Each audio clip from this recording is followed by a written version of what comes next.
Hi, I'm Sharon Bill. Welcome to my YouTube channel and welcome to my theory tuition series where I'll lead you step by step through the ABRSM theory grades.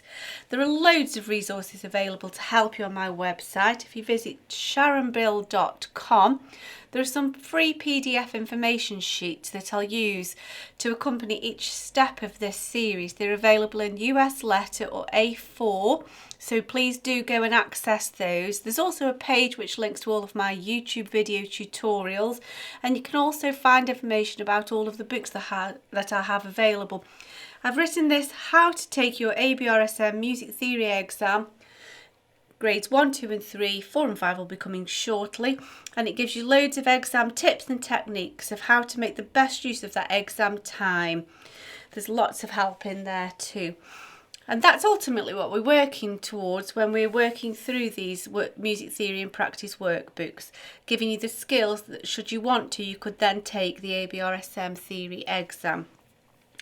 So grab your music theory and practice workbook and we're going to continue working through that, and we're going to carry on with section N. So you need your PDF download and you need to refer back to section N again, and we're continuing with that.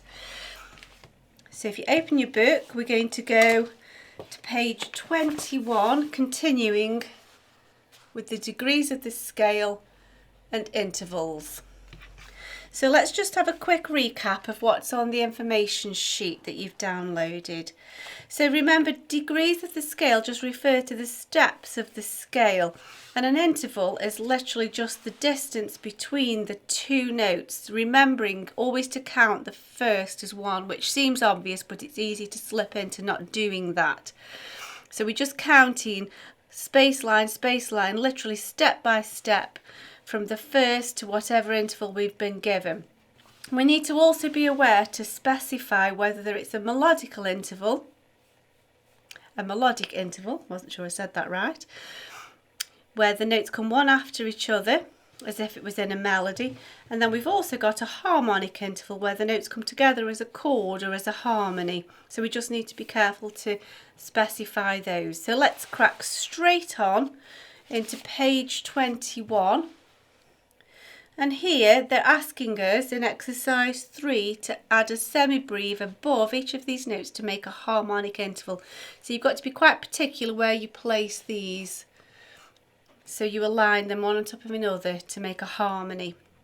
So we're in D major, your bottom note is D. However, really that isn't something you need to think too much about. You just need to count the intervals, and the key signature will deal with everything else for you. And so we're just counting, so I'll try this first couple with you just to refresh your memory. Remembering to count 1, 2, 3, 4, 5, 6, 7. We're going to need a ledger line because we've gone line, space, line, space, line, space, line. So just be careful you don't lose track there as you have to add a ledger line. So there's our 7th. So now we need a 5th. 1, 2, 3, 4, 5. So there's our 5th, making sure that they're aligned. Remember, with the 2nd, we can't put them directly one on top of each other because the interval is so close they're going to overlap. So we need to just put them next door to each other and just literally touching so they squish next door. So 1st, 2nd, there we go. And so I'll leave you to continue the rest of this exercise. The last 2, D is our first note, and then we change key on the next line into C major, so C is our first. The fact that it jumps an octave and gives you this C rather than this C at one point is really irrelevant. You're just starting again, it just keeps rotating around the octaves. So have a little go at that. Press pause, make sure you've got your pencil nice and sharp and you've got an eraser to hand. Chances are you will need that. So now I'm presuming that you're re-accessing into this video. You've had a little go at this yourself, and so I'm just going to churn through these quickly to make sure that you've got those answers correct. Really, it's difficult to go wrong so long as you remember to count this first note. So we've got 1, 2, 3, 4. So that's taken us to the G. Remember, we're in bass clef. 1, 2, 3, 4, 5, 6 takes us to B. You can, if it helps, you count the letters D, E, F, G, A, B, or D, E, F, G, and you can work your intervals out that way if that helps. And also just do a little bit of a cross-reference back to make sure. So if G is the 4th, A must be the 5th, so make sure that, you know, they make sense in terms of the relationship next to each other, because if they don't, chances are something's gone wrong somewhere, so you can just double check that way.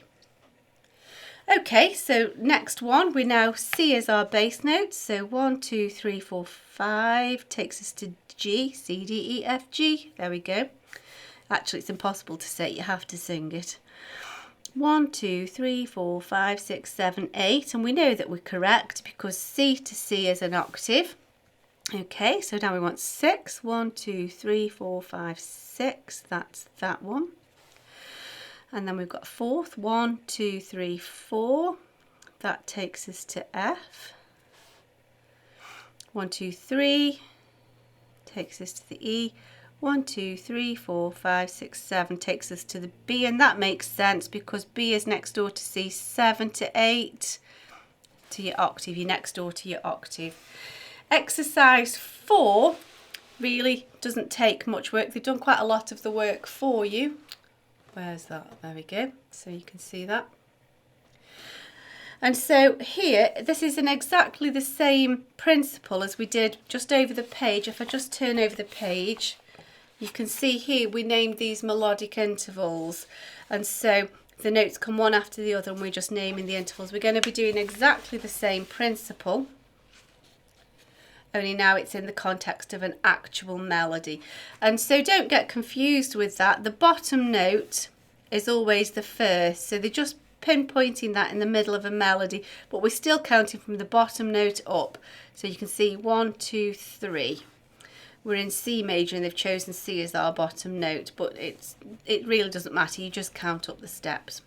So 1, 2 is a second, and so on.